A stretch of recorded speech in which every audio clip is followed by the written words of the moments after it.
Hello friends, Lakshmi Narayan education channel पर आपका स्वागत है। तो दोस्तों, आज का हमारा टॉपिक है फ्रेंडर इंटरेक्शन एनालिसिस। आप इसको कुछ पेपर में यानी कि एग्जाम में कैसे अटेम्प्ट करोगे 60 मार्क्स के लिए अगर आता है। तो दोस्तों, अगर आप मेरे चैनल पर नए हो तो प्लीज़ चैनल को सब्सक्राइब कर लें ताकि आपको न्यू वीडियो का जो नोटिफिकेशन वो मिलता रहे और बेल आइकन को भी प्रेस कर दें। ठीक है, अब स्टार्ट करते हैं फ्रेंडर इंटरेक्शन एनालिसिस। फ्रेंडर इंटरेक्शन एनालिसिस में हम सबसे पहले इंटरेक्शन एनालिसिस का मीनिंग पता होना चाहिए।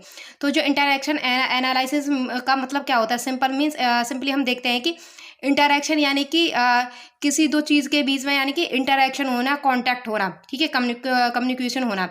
Interaction analysis mean every activity that take place in the classroom has to be properly analysed and planned and then जज।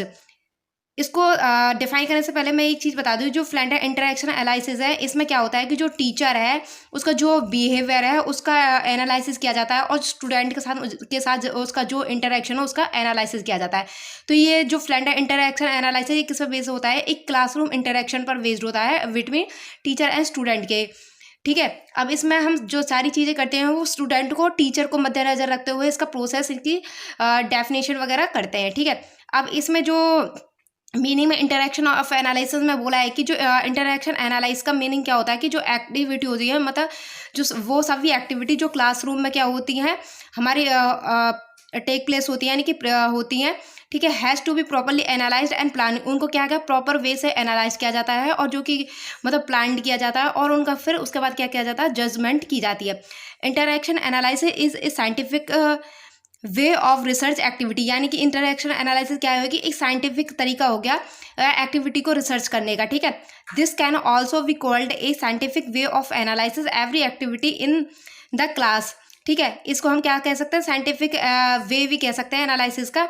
वही same with the help of this method every activity and behaviour in the class room can be properly analyse. जो classroom की जो भी activity है या teacher का जो भी बिहेवियर है या स्टूडेंट का बिहेवियर है, जो क्लास वो एक्टिविटीज़ कर रहे हैं उनको क्या कर सकते हैं, हम आसानी से एनालाइज कर सकते हैं। The analysis of teacher behavior has been made by interaction analysis in a systematic method of interaction analysis। जो टीचर का जो बिहेवियर है उसको उसका जो एनालाइज करना है तो हम कैसे कर सकते हैं, जो इंटरेक्शन एनालिसिस है उसका उस मेथड के द्वारा एक सिस्टमेटिक मेथड में क्या कर सकते हैं, एनालाइज कर सकते हैं। जो ये मेथड है इंटरेक्शन एनालिसिस मेथड, इसको दो पार्ट्स में डिवाइडेड किया गया था, science system and category system. Science system में तो ये कि हम टीचर्स का बिहेवियर देखते हैं, जो ऑब्जर्वर बैठा होता है क्लासरूम के अंदर में वो क्या करता है, जो टीचर का जो बिहेवियर है वो कैसे टॉक कर रहा है या कैसे अपना स्टूडेंट के साथ इंटरेक्शन करना है उसका मतलब एनालिसिस करता है। और कैटेगरी सिस्टम के अंदर क्या है कि वो अपनी कैटेगरीज बनाता है, जिसमें क्या होता है कि उसे विद इन 3 सेकेंड यानी कि प्रत्येक 3 सेकंड के अंदर उसके हर एक आउटकम का यानी कि बिहेवियर का एनालिसिस करना होता है, जो ऑब्जर्वर होता है टीचर के बिहेवियर का। ठीक है, उसके लिए कि वो क्या करता है कि कुछ अपने मतलब कैटेगरीज बनाता है और उनमें उसके जो टीचर का जो बिहेवियर है उसके आउटकम को रिप्रेजेंट करता है। ठीक है, ये होगा कैटेगरी सिस्टम। उसके बाद में हमें क्या करना है कि फ्रेंडर इंटरेक्शन कैटेगरीज को डिफाइन करना। जो फ्रेंडर ने ये जो मतलब मेथड है इसको 1959 में सोचा था। फिर उसके बाद इसने इस मेथड को फॉर्मुलेट किया किसके लिए कि टीचर के जो इफेक्टिवनेस है और स्टूडेंट का वेलफेयर के लिए। ठीक है, फॉर्मुलेटेड किया था। अब इसके बाद में क्या कि this method is used specially for verbal behaviour and class communication. जो ये मेथड है ये किसके लिए यूज किया गया था, मतलब वर्बल बिहेवियर, जो टीचर का जो वर्बल बिहेवियर है यानी कि शाब्दिक बिहेवियर बोलते हैं, जैसे शाब्दिक व्यवहार, और जो क्लास कम्युनिकेशन यानी कि जो क्लास में इंटरेक्शन हो रहा है स्टूडेंट और टीचर के बीच में उसको एनालिसिस करने के लिए इसको यूज किया गया था, उसके लिए ही इसको बनाया गया था। The communication between the student and the teacher is generally verbal rather than non verbal. जो स्टूडेंट और जो टीचर के बीच का जो कम्युनिकेशन होता है, जो इंटरेक्शन होता है कि वो वर्बली होता है ज़्यादातर, नॉन वर्बल की अपेक्षा में, यानी कि शाब्दिक व्यवहार होता है अशाब्दिक के अपेक्षा में। जो फ्रेंडर था उसको वो विश्वास करता है कि जो उसका मतलब स्टूडेंट टीचर का जो वर्बल बिहेवियर होता है ना क्लास में, वो रिफ्लेक्ट करता है किस पर, जनरल क्लास बिहेवियर, यानी कि जैसा टीचर का व्यवहार होगा वो स्टूडेंट पर क्या है कि पूरा पूरा अपना इफेक्ट डालेगा स्टूडेंट के ऊपर। ठीक है, और फ्रेंडर develop this method with his colleagues in मिनिस्टर मिनिस्ता यूनिवर्सिटी, ठीक है। With this method any activities that take place in 3 second और even then less time can be systematically analyse. जैसे मैंने पहले ही बताया कि जो ऑब्जर्वर होगा, जो क्लास में बैठा होगा पीछे बैक बेंच पर, वो क्या करेगा, प्रत्येक 3 सेकंड के अंदर जो टीचर का बिहेवियर उसका ऑब्जर्व करेगा और उसको क्या करेगा, सिस्टमिक वे में एनालाइज करके और उसको क्या करेगा, कैटेगरीज में उसको रिप्रेजेंट कर देगा, ठीक है। Flander has taken up 10 categories which include teacher statement and student statement. The teacher is independent while the student is dependent. इसमें क्या होता है कि जो टीचर क्या होता है वो डिपेंडेंट होता है और जो स्टूडेंट क्या होता है कि इंडिपेंडेंट होता है। अब जो फ्लेंडर ने वो 10 कैटेगरीज जो ये मतलब पूरा प्रोसेस था उसको क्या किया था, 10 कैटेगरीज यानी 10 कैटेगरीज में इसको डिवाइड कर दिया था। अगर दोस्तों आपको इसकी ये 10 कैटेगरीज समझ में आ जाती हैं तो आपको समझो कि जो फ्लेंडर इंटरेक्शन एनालिसिस का टॉपिक है वो कंप्लीट समझ में आ जाएगा। ये मोस्ट इंपॉर्टेंट टॉपिक होता है, ठीक है, लर्निंग एंड टीचिंग के अंदर में। जो फ्लेंडर ने 10 कैटेगरीज दी थी आपको उनको एक सीरीज में लगातार सिस्टमेटिक वे में याद करना ही होगा, ठीक है। वो थी मतलब उसने 3 पार्ट्स में डिवाइड किया, teacher talk, student talk and silence और कन्फ्यूजन, यानी कि टोटल 10 कैटेगरीज है। टीचर टॉक्स के अंदर 7 कैटेगरीज आती है जिसमें क्या होती है, डायरेक्ट टॉक होती है और एक इनडायरेक्ट टॉक होती है, उसको मैं आगे एक्सप्लेन करती हूँ। उसके बाद आता है स्टूडेंट टॉक्स में 2 कैटेगरीज होती है और साइलेंस और कन्फ्यूजन में 1 कैटेगरीज। इन सबको हमको क्या करना है कि 1 बाय 1 बाकायदा हेडिंग्स डाल के एक्सप्लेन करना होगा। पहले सबसे पहले क्या होगा कि हमें एक फ्लो चार्ट बनाना होगा, जैसे मैंने इसमें बनाया होगा, देखिए। तो ये है मेरा फ्लो चार्ट फ्लेंडर 10 कैटेगरीज का, जिसमें teacher talk, student talk and silence talk. अब टीचर टॉक में जो पहली जो 5 कैटेगरीज है उनको हम कहेंगे डायरेक्ट इनडायरेक्ट टॉक्स, और जो बाद की जो 6 एंड 7 कैटेगरीज है उसको बोलेंगे direct talk. Indirect talks means अप्रत्यक्ष वार्ता बोलते हैं जिनको, ठीक है। और डायरेक्ट टॉक्स का मतलब है कि प्रत्यक्ष वार्ता, यानी कि टीचर टॉक का मतलब यहाँ पे क्या होता है कि अध्यापक वार्ता, और स्टूडेंट टॉक का मतलब है कि विद्यार्थी वार्ता, और जो साइलेंस है इसमें यहाँ पे क्या हो गया कि मतलब शांति वार्ता हो गया एक तरीके से, ठीक है। ये हो गई हमारी 10 कैटेगरीज। अब इनको आपको क्या है एक एक करके डिफाइन करना है। मैं दूसरे एक और मैंने आसान तरीके के लिए, आसान आपको समझाने के लिए एक और फ्लो चार्ट बनाया है ताकि आप आसानी से उसको समझ सकें। तो ये रहा सेकंड मेरा फ्लो चार्ट। सबसे पहले आपको क्या है कि जो इंटरेक्शन एनालिसिस का मीनिंग बताते हुए फिर उसको कॉन्सेप्ट क्लियर करना है, जो फ्लेंडर इंटरेक्शन एनालिसिस क्या है, उसकी फिर कैटेगरीज बतानी। कैटेगरीज के बाद में आपको एग्जाम में फ्लो चार्ट बना के दिखाना होगा बाकायदा। इसी तरह से फ्लो चार्ट बनाने के बाद में आपको एक एक कैटेगरीज को फिर मतलब एक एक पॉइंट को एक्सप्लेन करना होगा। फिर उसके बाद में आपको इसके ऑब्जेक्टिव्स, अजम्पशन, कैरेक्टरिस्टिक और डिसएडवांटेज वगैरह इसको एक्सप्लेन करना होगा, ठीक है। अब सबसे पहले हम देखते हैं कि टीचर टॉक्स की कैटेगरीज को, जिसको 2 पार्ट्स में डिवाइड किया, इनडायरेक्ट इन्फ्लुएंस और direct influence. Indirect influence means हो गया अप्रत्यक्ष वार्ता, और डायरेक्ट इन्फ्लुएंस मीन्स के प्रत्यक्ष वार्ता, ठीक है। अब जो इनडायरेक्ट इन्फ्लुएंस में क्या है कि सबसे पहली कैटेगरीज आती है कि जो टीचर है वो क्या करेगा, अंडरस्टैंड करेगा जो स्टूडेंट के जो इमोशन है, यानी कि जो स्टूडेंट की जो भावना है उनको एक्सेप्ट करेगा, उनको समझेगा, ठीक है।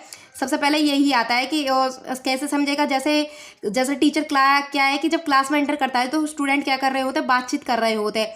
तो वहाँ पर टीचर क्या करेगा, इंटर करने के बाद में स्टूडेंट का जो मतलब इमोशन है, यानी कि उनका मूड कैसा है, वो पढ़ना चाहते हैं या नहीं पढ़ना चाहते हैं, उनको कैसे पढ़ाना है, तो उस सब चीज़ का क्या उनके क्या है कि इमोशन को, जो स्टूडेंट के इमोशन है उनको समझेगा।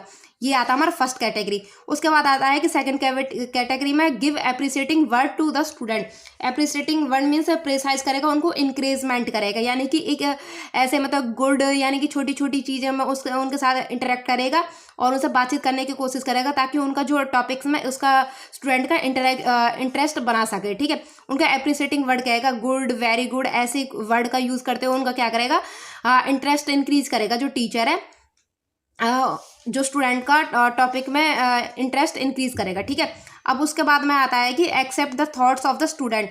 अब जो स्टूडेंट्स के यानी कि विद्यार्थियों के विचार को क्या करेगा, एक्सेप्ट करेगा, यानी कि उनको मानेगा। यानी कि जैसे विद्यार्थी कोई आइडिया हो गया, विद्यार्थी का कोई टॉपिक रिलेटेड कोई थॉट हो गई, तो उनके जो विचार हैं उनको क्या करेगा, अध्यापक है वो मानेगा, ठीक है। ये हो गया हमारी थर्ड कैटेगरी। अब आती है fourth category, asking question from the student. यानी कि asking question from the student, इसमें क्या करेगा, जो अध्यापक है वो विद्यार्थियों से क्या करेगा, क्वेश्चन अराइज करेगा, ठीक है। क्वेश्चन अराइज करेगा, जैसे कि उसने जो टॉपिक पढ़ाया है उसके बीच में क्या है, थोड़ा सा गैप लेके वो क्या है उस टॉपिक से रिलेटेड क्वेश्चन पूछ लेगा। तो वहाँ पे सिंपली क्या होगा, जो विद्यार्थी उस क्वेश्चन का क्या देंगे, जवाब। ठीक है, अब आता है हमारा डायरेक्ट इन्फ्लुएंस, यानी कि जो प्रत्यक्ष वार्ता है उसके नेक्स्ट पॉइंट आते हैं। यानी कि 4 पॉइंट्स तो हो गए हमारे इनडायरेक्ट के, और थर्ड हो गए हमारे डायरेक्ट इन्फ्लुएंस के। यानी कि जो फोर्थ के बाद में डायरेक्ट, जो मैंने 1 2 3 इसमें डायरेक्ट इन्फ्लुएंस में दिए हुए पॉइंट, इनको आपको क्या करना है, 5 6 7 करना है। ठीक है, डायरेक्ट जब आपको एक्सप्लेन करोगे इनको। ठीक है, एक सीरीज देते जाना है नंबर की 1 2 3 4 5 6 7 8 9 10। ऐसे नहीं डालना है कि डायरेक्ट इन्फ्लुएंस हेडिंग डाल के उसमें ये पॉइंट डाल दिए। डायरेक्ट इन्फ्लुएंस हेडिंग तो आप डालोगे, उसमें उसका जो फर्स्ट पॉइंट है उसको क्या डालोगे, पॉइंट नंबर 5 डालोगे आपको। ठीक है, तो उसके बाद आता है गिव्स स्पीच और लेक्चर, यानी कि जो टीचर है वहाँ पे क्या करोगे, विद्यार्थी को जो टॉपिक कराता है वो स्पीच यानी कि लेक्चर के थ्रू कराता है। ठीक है, तो इसमें क्या होगा, वो जो टीचर है वो क्या स्पीच देगा। उसके बाद आता है कि गिव्स इंस्ट्रक्शन, यानी कि जो टीचर है इंस्ट्रक्शन देगा विद्यार्थियों को कि अपनी बुक खोलो, इस पिक्चर्स को देखो या फिर इस टॉपिक को यहाँ से ये देखो। तो वहाँ पे क्या है, जो टीचर है वो इंटरेक्शन यानी इंस्ट्रक्शन देगा जो विद्यार्थी को। ठीक है, उसके बाद आता है नेक्स्ट 7 पॉइंट आता है हमारा आस्किंग बैड और गुड वर्ड्स अबाउट टीचर और इंस्ट्रक्टर और स्टूडेंट। यानी कि इस कैटेगरी को हम क्रिटिसिज्म कैटेगरी भी बोलते हैं। इसमें क्या होगा कि जैसे कोई विद्यार्थी क्या है कि क्लास में मतलब अच्छा बिहेव नहीं कर रहा है। ठीक है, वो इधर उधर अदर स्टूडेंट्स के साथ इंटरेक्ट कर रहा है, तो वहाँ पर टीचर क्या है कि उस स्टूडेंट को क्या डांटेगा, बोलेगा कि वो आपके इस बिहेवियर, जो टीचर है कि मुझे आपका ये बिहेवियर पसंद नहीं है तो आप मैनर में बैठिए। तो वहाँ पे कुछ ऐसे वर्ड्स का प्रयोग करेगा, यानी कि वहाँ पे जो टीचर है वो कुछ अच्छे और मतलब बैड वर्ड्स भी बोल सकता है, लेकिन बोलेगा उस वे में कि उस जो बच्चे की भावना उसको हर्ट ना हो। तो ये हो गए हमारे 7 कैटेगरीज फर्स्ट पार्ट के टीचर टॉक्स के यानी। ठीक है, अब उसके बाद देखते हैं स्टूडेंट टॉक्स के। ठीक है, अब 7 के बाद आएगी हमारी डायरेक्ट 8 कैटेगरीज, यानी कि give answer asking by the teacher, यानी कि इसमें जो टीचर ने क्वेश्चन पूछा है ना उसका क्या विद्यार्थी वहाँ पे क्या करेंगे, रिस्पॉन्स देंगे, उनका क्या आंसर करेंगे। ठीक है, उसके बाद आता है कि 9 कैटेगरीज आती है। 9th हमारी student take step to ask और स्पीक समथिंग, और कह सकते हैं हम इसको स्टूडेंट इनिशिएशन। इसमें क्या है कि जो विद्यार्थी है वो खुद से क्या करते हैं कि पहल करते हैं टॉपिक के बारे में डिस्कशन करने के लिए। ठीक है, उसके जैसे उनके मतलब कोई क्वेरीज होती है तो उनके क्या क्वेश्चन पूछने के लिए वो क्या करते हैं, खुद से पहल करते हैं कि वो टीचर से क्वेश्चन पूछें। ठीक है, इसमें क्या हुआ है कि विद्यार्थी क्या है कि खुद से पहल करते हैं अपनी क्वेरीज को का आंसर प्राप्त करने के लिए। अब उसके बाद में आता है हमारा 10th कैटेगरी, यानी कि नो टॉक्स की। नो टॉक्स में क्या होता है कि एक साइलेंस होता है और कन्फ्यूजन होता है। ठीक है, जैसे हो गया कि जैसे टीचर है, अब वो पढ़ाते पढ़ाते क्या है कि बीच में रुक जाता है, हो सकता है कि उसको कन्फ्यूजन हो गया। ठीक है, या फिर हो सकता है कि वो वहाँ पे ये देख रहे हो कि विद्यार्थी को वो टॉपिक समझ में आया, अच्छे से नहीं आया है। तो ठीक है, या फिर ये सोच सकता है कि थोड़ा ब्रेक ले सकता है कि जो वहाँ पर क्या टीचर ये सोच सकता है कि जो विद्यार्थी वो जो उसने पढ़ाया है उसको रिकॉल कर सके, इसलिए 1-2 मिनट के लिए क्या वहाँ पे गैप ले लेता है। तो वहाँ पे क्या हो जाता है, एक तरह से बिल्कुल शांति हो जाती है क्लास में। तो वो हो गया हमारा साइलेंस और कन्फ्यूजन वाली कैटेगरी। तो ये हो गए हमारे 10 कैटेगरीज फ्रेंडर इंटरेक्शन एनालिसिस। तो फ्रेंड्स, आपको इन जो कैटेगरीज हैं 10, इनको सीरीज में याद करना ही होगा। आपको बकायदा 1 by 1 सिस्टमेटिक वे में इन सीरीज को एक्सप्लेन करना होगा। इन्हीं सीरीज के ऊपर ये सारा जो प्रोसेस है ये डिपेंड करता है। ठीक है, अब उसके बाद में हम करेंगे नेक्स्ट वीडियो में इसके जो अजम्पशन है, ऑब्जेक्टिव्स हैं, एडवांटेज डिसएडवांटेज क्या है फ्रेंडर इसके इंटरेक्शन एनालिसिस के। ठीक है दोस्तों, तो please like share and subscribe my channel. Thank you for watching. और अगर आपने मेरे चैनल को अभी तक भी सब्सक्राइब नहीं किया तो please subscribe my channel and like my videos. अगर आप चाहते हैं कि मैं आपके भी किसी टॉपिक्स पर आपको वीडियो बना के प्रोवाइड करूं तो comment on my videos comment box. तो thank you, please like share and subscribe my channel.